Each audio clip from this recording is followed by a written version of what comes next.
After all the fighting and character arcs are all wrapped up, it's up to every Ninjago season to include one final scene that delivers a powerful punch. Some scenes decide to set up the next Ninjago season, while others reflect on the season that's ending. Today we're examining the 5 Ninjago scenes with the best conclusions.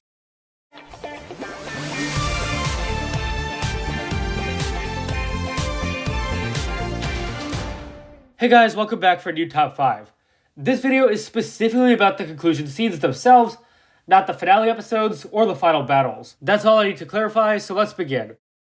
There were a lot of good contenders for number 5, but in the end, I picked season 8. This was the first season where the ninja actually lost, and this scene shows their arrival in the first realm. I love how this scene essentially invites us as viewers into a larger story.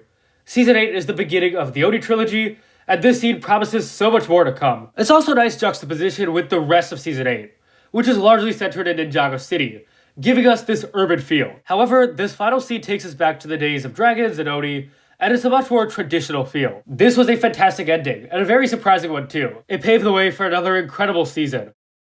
And next up comes season 2. This is one of Ninjago's generic happy endings, but I also feel like it's so much more. Lloyd defeats the Overlord, the prophecy is fulfilled, and Garmadon is purified. And so the ninja kind of wonder what comes next. Kai says that as long as there's something worth fighting for, the ninja will always be needed. And I love how it's Kai who says this. This really symbolizes his growth across the show. And so the ninja and Wu walk away and look into the sun. This is such a good final scene for Ninjago, and does a great job at capturing the lessons and themes of the show. It makes you genuinely sad that Ninjago's ending, but also it makes you appreciate the characters and their journeys. And it's a very uplifting conclusion. Even though Ninjago would continue for a 3rd season, this scene is still so powerful. Now we go back to the Oni trilogy, and season 9's ending I feel is the exact opposite of season 2. In the finale, Lloyd defeats Garmadon, but he warns his son that the Oni are coming, and this scene basically confirms that. The final scene of season 9 is haunting, is foreboding, it's extremely ominous.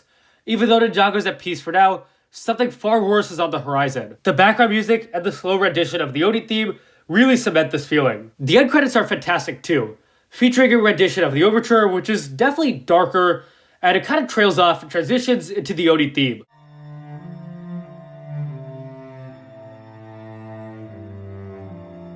Wu also tells Lloyd that Ninjago is worth fighting for, even if it isn't perfect. And this echoes a theme we see throughout the entire season, even in the first realm story. This scene doubles up really nicely as a setup for season 10, and also it kind of characterizes season 9, and why its messages are so effective. The runner-up spot goes to Ninjago season 14.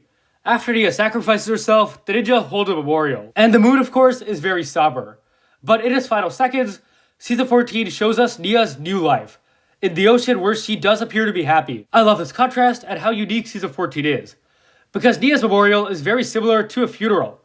But Nia isn't dead. She's happy and she's at peace. And after a season of Nia struggling to control her powers, she's now more in sync with her element than ever before. The sense of liberty and freedom here is outstanding, especially for Nia, who throughout the show was often beholden to other people's expectations. And this is such a fitting ending for Nia's character across the season, as well as the show. This would have been a great farewell for Nia, and given crystallized, it really should have been. As with other Ninjago sacrifices, Nia's departure in Seabound is just so phenomenal.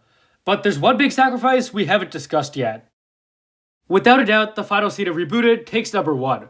This was a rocky season for sure, but it really delivered here. The ninja hold a funeral for Zayd after he dies defeating the Overlord, or so we thought. Back at Borg Tower, Pixel receives messages from Zayd and discovers that he's rebuilding himself. This scene conveys an unrivaled sense of excitement, and Pixel's rendition in the soundtrack really supports that. But there's also mystery, because we know Zayd's back, but we don't know how he came back, we don't know what he looks like, and I think that balance between giving us some info, but not too much, that balance makes the scene really engaging. And that last minute twist causes us as viewers to wonder what happens next. I also think it's really cool how Zayd's return coexists with the ninja's grief. So this is both a sad ending and a happy one. And lastly, that final line, "Are we compatible now?" So powerful. Zayd's been through a lot, and after he comes back to life, he and Pixel finally are compatible. As the screen fades to white, we're filled with a sense of wonder and hopefulness. And that the best for these characters lies ahead. It's such an impactful ending and easily Ninjago's best. Thank you all so much for watching. If you enjoyed, please leave a like, subscribe, share with anyone and everyone you know, share your favorite Ninjago ending scenes below, and I'll see you guys next time.